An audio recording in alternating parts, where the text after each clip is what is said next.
ഇപ്പോൾ നമ്മുടെ ഈ സാഹിത്യം അത് വിവിധ രീതിയിലുണ്ട്. പ്രഭാഷണങ്ങളുണ്ട്.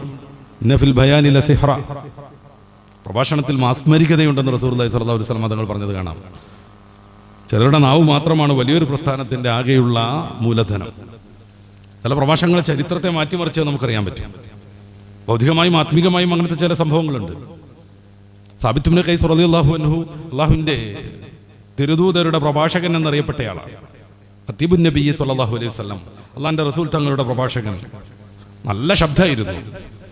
നല്ല പറഞ്ഞാൽ തന്നെയും ഗംഭീരമായി, ഘനഗംഭീരമായി അത് തോന്നുമായിരുന്നു, അനുഭവപ്പെടുമായിരുന്നു. അതുകൊണ്ട് സൂറത്തുൽ ഹുജറാത്തിന്റെ പ്രഥമ ഭാഗത്തുള്ള ലാ തർഫഉ അസ്വാതകും ഫൗക സൗത്തിൻ നബി എന്ന് പറയുന്ന സൂക്തം അവതരിച്ചപ്പോൾ, നിങ്ങളാരും അല്ലാഹുവിൻ്റെ റസൂലിൻ്റെ ശബ്ദത്തേക്കാൾ ശബ്ദമുയർത്തരുത്, അൻ തഹ്ബത അഅമാലുകും അൻതും ലാ തശ്ഉറൂൻ, അത് കാരണം നിങ്ങൾ അറിയാതെ നിങ്ങളുടെ അമലുകളെല്ലാം നഷ്ടപ്പെട്ടുകൊണ്ടിരിക്കും എന്ന വചനം ഇറങ്ങിയതിന് ശേഷം സാബിത്ത് ഇബ്നു ഖൈസ് റളിയല്ലാഹു അൻഹു അല്ലാഹുവിൻ്റെ റസൂൽ തങ്ങളുടെ സദസ്സിലേക്ക് വരാത്ത അവസ്ഥ പോലും ഉണ്ടായി. ഏതാനും ദിവസം കഴിഞ്ഞപ്പോൾ നബി സല്ലല്ലാഹു അലൈഹി വസല്ലം തങ്ങൾ അവിടുത്തെ വിളിച്ചു കൊണ്ടുവരാൻ വേണ്ടി ആളെ പറഞ്ഞയക്കുന്നു. ഭവ്യതയോടുകൂടെ ദുഃഖപരവശനായി അദ്ദേഹം കടന്നു വരുന്നു. എന്തുകൊണ്ട് ക്ലാസ്സിൽ വരാത്തു എന്ന് റസൂലുള്ളാഹി ചോദിച്ചപ്പോൾ, അറിയാലോ എൻ്റെ ശബ്ദം വളരെ വലുതാണ്, ഞാൻ മെല്ലെ പറഞ്ഞാലും അത് ഗംഭീരമായി അനുഭവപ്പെടും. അത് അങ്ങയുടെ മുന്നിലാകുമ്പോൾ അങ്ങയുടെ ശബ്ദത്തേക്കാൾ എൻ്റെ ശബ്ദം ഉയർന്നു പോകുക സ്വാഭാവികം. അതുകൊണ്ട് എൻ്റെ അമലുകളെല്ലാം പൊളിഞ്ഞു പോകുമല്ലോ എന്ന് കരുതിയിട്ട് ഞാൻ വരാതിരുന്നതാണ്. സല്ലല്ലാഹു അലൈഹി വസല്ലം തങ്ങൾ പറഞ്ഞു, താങ്കൾ ആ ഗണത്തിൽപ്പെട്ടതല്ല, അങ്ങ് സ്വർഗത്തിൻ്റെ അവകാശിയാണ്. പിൽക്കാലം ഹബീബായ റസൂൽ സല്ലല്ലാഹു അലൈഹി വസല്ലം തങ്ങൾ വഫാത്താകുന്നു. നബി തങ്ങൾ തന്നെ നിയോഗിച്ച ഉസാമത്ത് ഇബ്നു സെയ്ദ് റളിയല്ലാഹു അൻഹുവിൻ്റെ നേതൃത്വത്തിലുള്ള സൈന്യം ഇസ്ലാമിനും മദീനയ്ക്കും മദീനയുടെ ഭരണകൂടത്തിനും വലിയ ഭീഷണിയായിരുന്ന മുസൈലിമത്തുൽ കദ്ദാബാകുന്ന അഭിനവ നബിയുടെ, നബിത്വവാദിയുടെ 2,00,000-ലധികം വരുന്ന വലിയ സൈന്യത്തോട് ഏറ്റുമുട്ടാൻ പോകുന്നു. റസൂലുള്ളാഹി സ്വല്ലല്ലാഹു അലൈഹി വസല്ലം തങ്ങൾ വഫാത്തായതിൻ്റെ ദുഃഖം, ഇനി ആർക്ക് വേണ്ടി കഠിനാധ്വാനം ചെയ്യണമെന്ന സഹാബിവര്യന്മാരുടെ ആത്മനൈരാശ്യം, ഇതെല്ലാം കൂടെ ചേരുകയും യമാമ ഗോത്രക്കാരാവുന്ന 2,00,000-ഓളം ആളുകളെ പ്രീണിപ്പിച്ച് ഒപ്പം കൂട്ടുകയും ഒരു മഹാസംഘം രൂപീകരിക്കുകയും ചെയ്ത ഈ മുസൈലിമത്തുൽ കദ്ദാബുമായുള്ള യുദ്ധത്തിൻ്റെ പല ഘട്ടങ്ങളിലും പരിശുദ്ധ ഇസ്ലാമിൻ്റെ സൈന്യം ചിന്നിച്ചിതറിപ്പോയിട്ടുണ്ട്. കാരണം അവർക്ക് കുറേ പ്രയാസങ്ങളുണ്ടായിരുന്നു. നബിതങ്ങൾ വഫാത്തായ ഉടനെയാണ് അവർ പോണത്.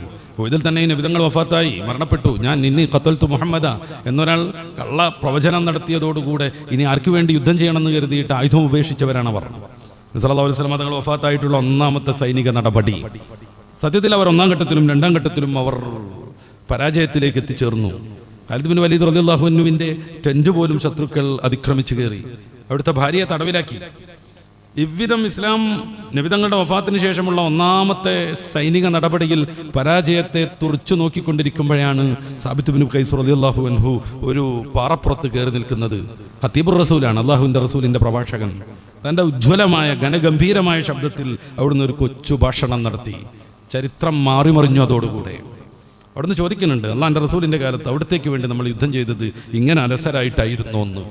സല്ലല്ലാഹു അലൈഹി വസല്ലം തങ്ങൾ നമ്മിലേക്ക് ഏൽപ്പിച്ച വിശുദ്ധമായ ഈ പ്രകാശം കെടുത്താൻ വേണ്ടി നമ്മൾ തന്നെ കൂട്ടുനിൽക്കണമെന്ന്. അദ്ദേഹത്തിൻ്റെ ഗംഭീരമായ ശരങ്ങൾ, ചോദ്യശരങ്ങൾ ഓരോ വിശ്വാസിയുടെയും ഹൃദയത്തിലേക്ക് ആഞ്ഞു തറച്ചപ്പോൾ അവർ ഊർജ്ജസ്വലത വീണ്ടെടുക്കുകയും മുസൈലിമത്തുൽ കദ്ദാബ് എന്ന ഇസ്ലാമിൻ്റെ അന്നത്തെ കൊടിയ ശത്രുവിൻ്റെ ശല്യം പൂർണ്ണമായി ഇല്ലാതാകുകയും ചെയ്തു. ഒരു പ്രഭാഷണം വരുത്തിവെച്ച അനുഭവത്തെ, ഫലത്തെക്കുറിച്ചാണ് ഞാൻ സൂചിപ്പിക്കുന്നത്.